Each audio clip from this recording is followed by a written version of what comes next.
సంవత్సరాల తరబడి government job కోసం వేచి చూస్తున్నారా? కేవలం 8 నెలల్లో మీ కల నెరవేర్చుకోండి. వెంటనే కింది నంబర్స్‌కి కాల్ చేయండి.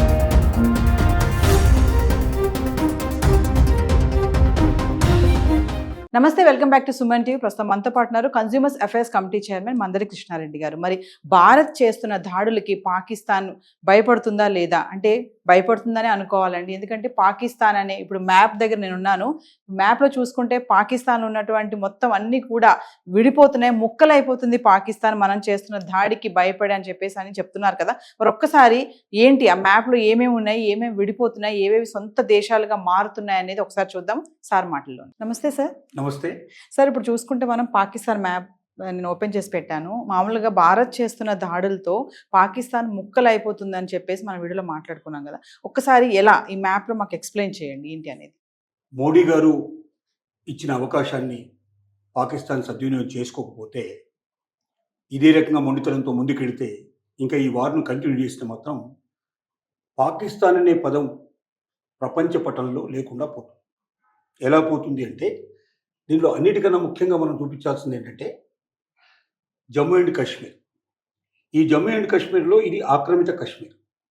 అంటే ఇది మనం ఒకప్పుడు దీంట్లో ఉన్నది భాగం, కానీ యుద్ధంలో వాళ్ళు దీన్ని ఆక్యుపై చేసుకోవడం వల్ల ప్రపంచ దేశాలన్నీ ఎక్కడైతే ఉన్నారో ఆ రోజున యుద్ధం ఆపిన రోజున అది వాళ్ళకే చెందేటట్టుగా తీర్మానం చేయడం వల్ల పాక్ ఆక్రమిత కాశ్మీరు ఇక్కడ ఉంది, ఇది మనది. కాబట్టి ఫస్ట్ జరిగే అటాక్ ఏంటంటే దీని మీద అటాక్ జరుగుతుంది. ఈ ప్లేస్ అంతా కూడా మనం ఇండియాకి తీసేసుకుంటాం, అంటే ఇది ఇండియాలో వచ్చి కలుస్తుంది. ఇంకా దీని మీద పాకిస్తాన్కి సంబంధం ఇంకేం ఉండకుండా పోతుంది కంప్లీట్గా.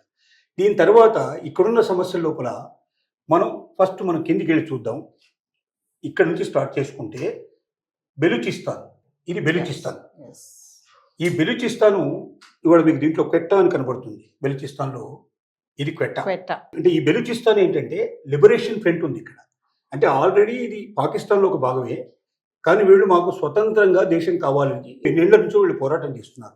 వీళ్ళంతా బెలూచిస్తాను లిబరేషన్ ఆర్మీ కింద చెంది వాళ్ళే ఒక సైన్యాన్ని తయారు చేసుకుని అనేక సార్లు పాకిస్తాన్ సైన్యం మీద దండయాత్ర చేశారు.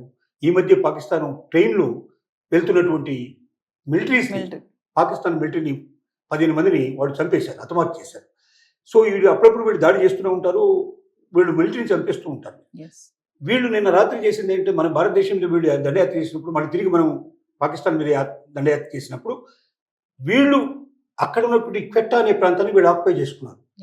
దీని నుంచి ఉన్నటువంటి మొత్తం మిలిటరీ అంతా బయటకు పంపించేస్తారు. ఇప్పుడు ఇది వాళ్ళ స్వాధీనంలో ఉంది. నిన్న రాత్రి ఇది స్వాధీనంలో క్వెట్టా.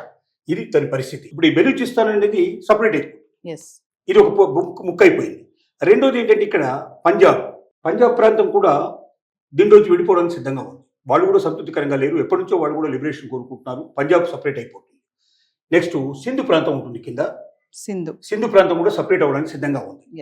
పంజాబ్ సపరేట్ అయిపోయింది, సింధు సపరేట్ అయిపోయింది, బెలూచిస్తాన్ సపరేట్ అయిపోయింది. అలాగే ఇక్కడికి వచ్చేసరికి మనకు కాశ్మీర్ ఆక్రమిత ప్రాంతం మొత్తం తీసుకున్న తర్వాత మిగిలినంతా కూడా చాలా కొద్ది ప్రదేశం మిగిలే అవకాశం ఉంది. ఆ కొద్ది ప్రదేశం కూడా సపరేట్ అవ్వడానికి పాసిబిలిటీ ఉంటుంది. దాన్ని వేరే సపరేట్ ఇంకో కంట్రీ కింద ప్రకటించేసేసి భారతదేశానికి అనుకూలమైన వ్యక్తిని అక్కడ పెద్దగా నిలబెట్టడానికి, అంటే ప్రధానమంత్రి లేకపోతే ప్రెసిడెంట్ చేసేసి ఆ రాష్ట్రం కూడా లేకుండా, మొత్తం ఆ ప్రదేశం కూడా లేకుండా పాకిస్తాన్ అనే పేరు ప్రపంచ పటంలోంచి నిష్క్రమించేటట్టుగా చేయడానికి భారతదేశం సిద్ధంగా ఉంది. ఇది చివరి రోజు. ఈ రోజు కూడా ఒకవేళ వాళ్ళు ఏమాత్రం కూడా నిన్న రాత్రి ప్రవర్తించినట్టుగా ప్రవర్తించే ప్రయత్నం చేస్తే మాత్రం ఇక నో మోర్ పాకిస్తాన్ అనేది మాత్రం ఖచ్చితంగా 100% మనం చెప్పుకోవచ్చు. పాకిస్తాన్ మ్యాప్ లో మనం చూసుకుంటే మీరు అన్నట్టుగా బెలూచిస్తాన్ ఒకటి, Balochistan next coming to Sindh, Punjab ఈ ప్రాంతాన్ని క్వెట్టా, ఇవన్నీ కూడా డిఫరెంట్ గా విడిపోతాయి. ఇది ఆక్రమిత కాశ్మీర్.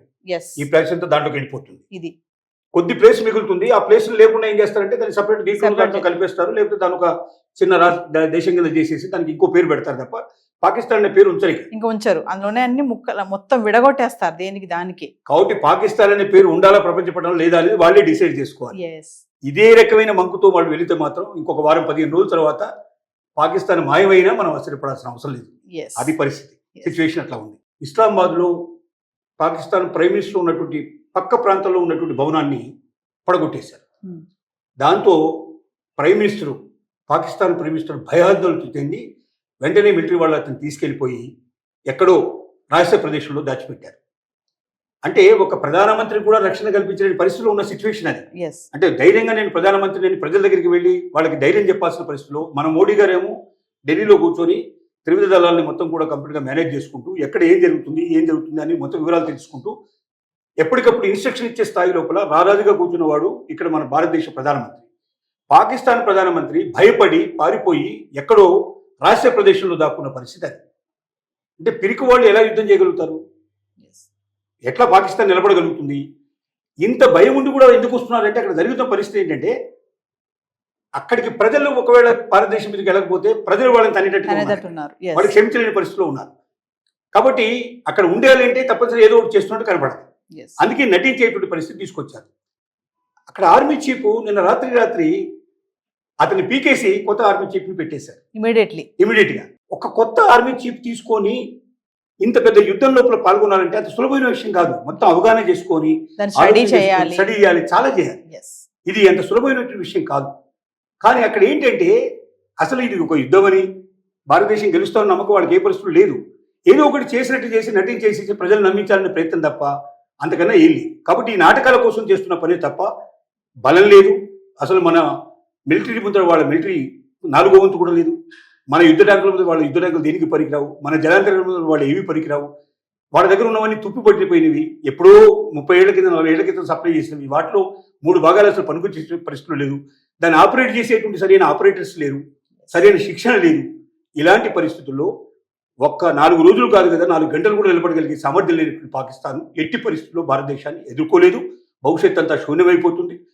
తమ అస్తిత్వానికే భంగం తెచ్చుకున్నటువంటి పాకిస్తాన్ ఇప్పటికైనా బుద్ధి తెచ్చుకొని క్షమార్పణలు వేడుకొని ప్రపంచ దేశాల ముందర వచ్చి ఇంకా భవిష్యత్తులో నేను మిలిటెన్స్ ఉండదు, ఈ దేశంలో ఎవరిని ఉండకుండా భారతదేశానికి పూర్తిగా ఆ సమస్య లేకుండా చేస్తానని చెప్పి వాళ్ళు రాజీకి వచ్చి అగ్రిమెంట్ చేసుకొని స్నేహాస్తాన్ని చాచగలిగితే బతుకుతారు, లేకపోతే అస్తిత్వాన్ని కోల్పోతారు. Thank you sir.